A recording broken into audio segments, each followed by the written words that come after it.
Hey guys, today I wanted to make a video talking about the most recent Monkeytype update, version 1.16, because this was a huge update and it actually changed a lot of things.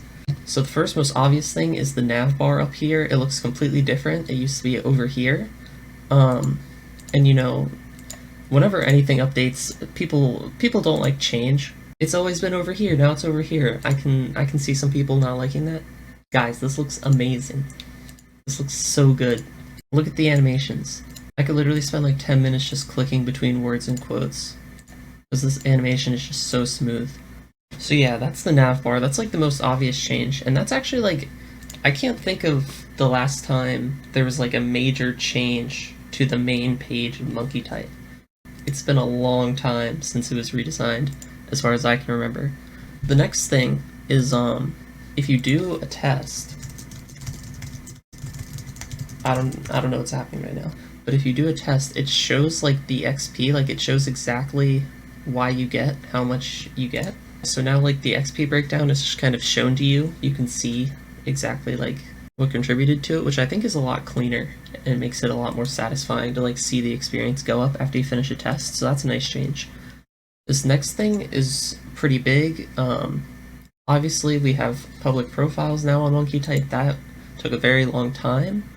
But in addition to that, we now have this icon right here, which is an inbox. So it has like notifications, announcements, all that good stuff. And you can see here I was given a badge for contributing.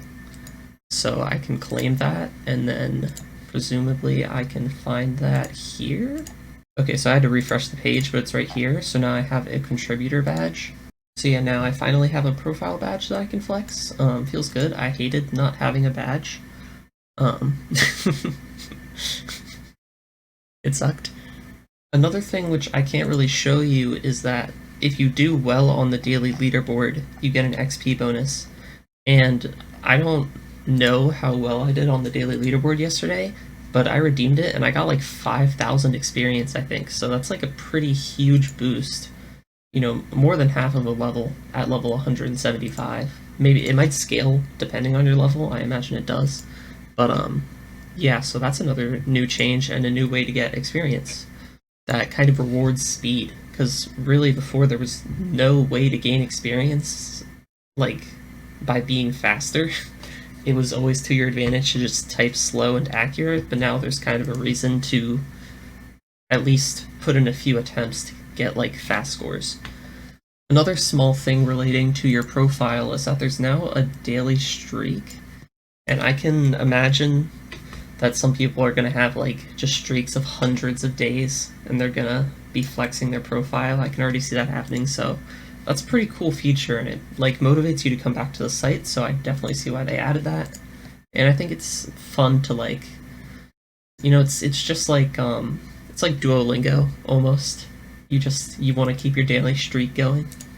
So yeah, that's streaks. And then there's one more major thing I want to talk about, which might not seem that important at first, but that's actually the Korean language.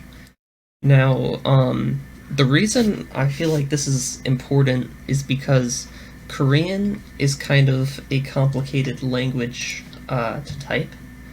So if I were to switch to Korean, basically my point is that when you type in Korean, the characters, they like combine into, you know, more characters. So basically what I'm trying to say here is that this is a more complicated input system. It probably required like a lot of extra code to make it function properly and to make sure that the accuracy calculation worked correctly. And I know that the speed calculation was broken at first, but they fixed it.